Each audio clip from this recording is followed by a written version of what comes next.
Bengals wide receiver Jamar Chase wants a new deal. Will he get it?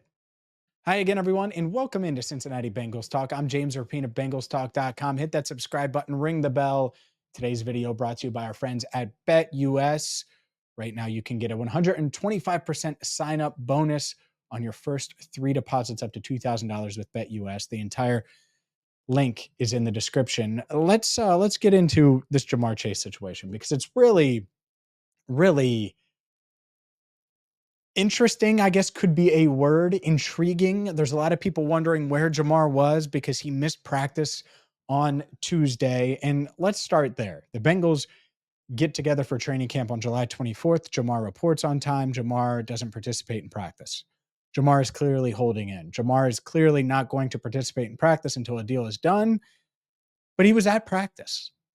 And so he wasn't there Tuesday. That led to Zach Taylor calling Jamar day to day after for literally weeks saying that he had good communication with Jamar, that things were fine, and that they're in a great place.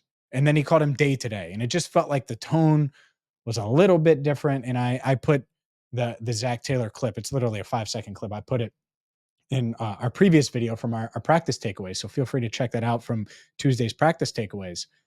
But I look at that and I hear that, and then I just look at the situation, and it's pretty clear. Jamar is staring down the Bengals, and he wants a deal. And my question, and it really is a big question, how far is he willing to take this? Is he willing to take it into the regular season?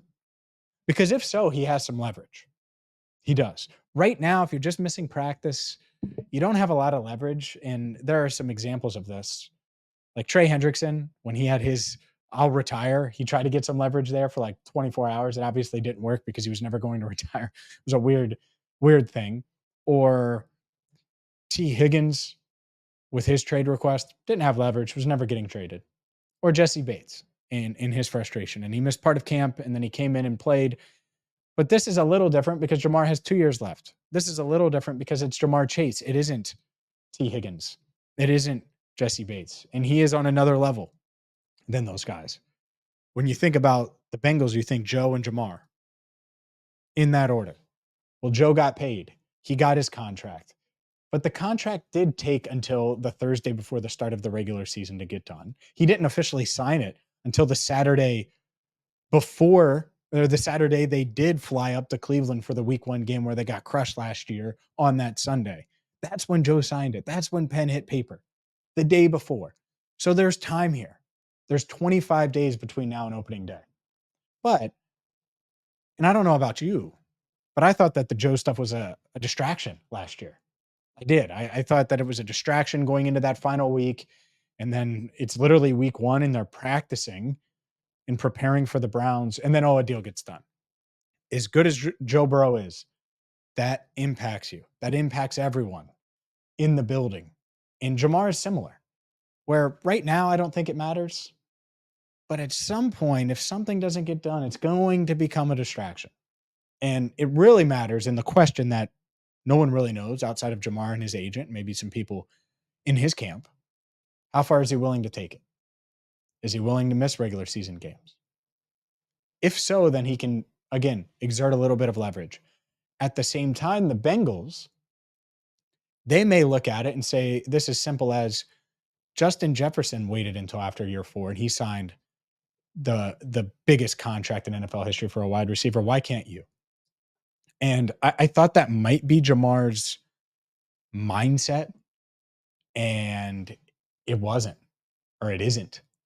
He clearly wants a deal. And so we will see there if he can get one done. But that's where I'm at on it. It's really interesting to see a guy that has Jamar's clout, and he clearly wants a deal. And the Bengals want to keep him.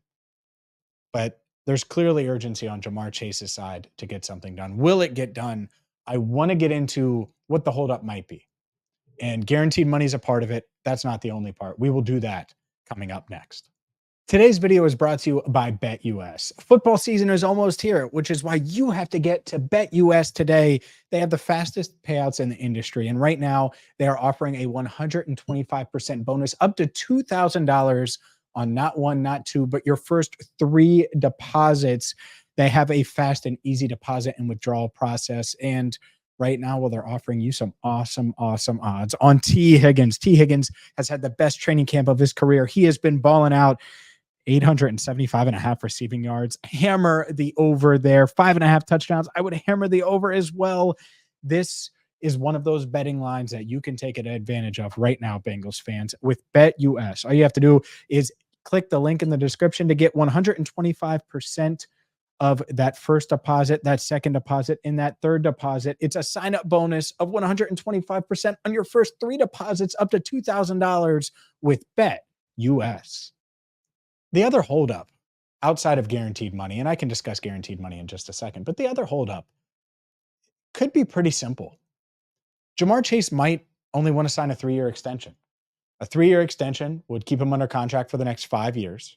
He could still have a contract that the average annual value exceeds Justin Jefferson's $35 million per year, which is something that he wants.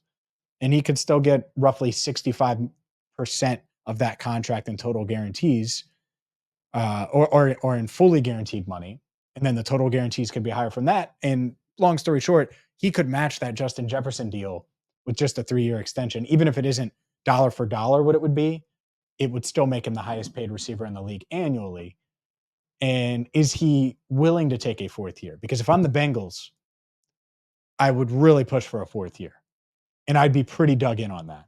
Because if you can add 4 years to the 2 that Jamar's already under contract for, you keep him for the next 6 seasons. That lines him up with Joe Burrow. That allows you to spread and smooth that cap hit out as best you can. The cap will continue to rise, and you'll still be able to add pieces around these guys. It is doable. You can pay Joe and you can pay Jamar top receiver, top quarterback money.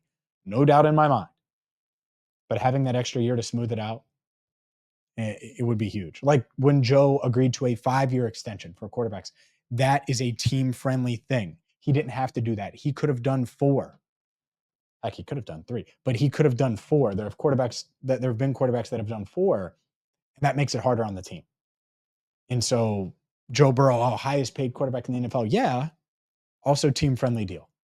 The way it's set up, and it gives the Bengals room to get something done with Ja'Marr Chase. And so I don't want the Bengals to just hand Jamar exactly what he wants right now just to get it done if it's the difference between getting him for 4 years versus 3. If it's the difference between massaging out the cap and making sure it's going to work to where you can keep some of your best players and still be active in free agency. Because guess what? I'm going to be the first person that rips them if they're not active in free agency. They need to be. It's part of the NFL now. And I think they know that. So I'm not mad that something isn't done right now. And I think some are. I'm not mad about that.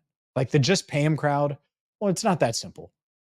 I also don't think it needs to go into Thursday night football at the start of week 1 when the Chiefs are taking the field, like it did last year with Joe Burrow. I think there's an in-between here that's reasonable where you can get something done. Jamar can be the highest paid receiver in the league. The Bengals could get him for 4 years and everyone's happy. Will it happen? I don't know, but that's what I think. And then the other thing would be the guaranteed money. Are the Bengals willing to break precedent? Joe Burrow's the only one that's gotten a ton of guaranteed money, gotten that second year of guarantees. Plus, will Ja'Marr Chase get that? I think so, but we haven't seen anyone else get it. Trey Hendrickson didn't get it. Orlando Brown Jr. got a huge roster bonus. That's how they got his money to him without giving him a ton of guaranteed money in year 2, like he would command on the open market normally. So we will see. But those are the things that I think could be holding it up. The number of years, the guaranteed money. Hopefully something gets done. We will see if Ja'Marr Chase is in Chicago. The other thing I'll be paying attention to for sure. So for Andrew Fox-Miller, our channel coordinator, I'm James Rapien. Make sure you check out BetUS, support our sponsors. And until next time, thank you so much for watching Cincinnati Bengals Talk.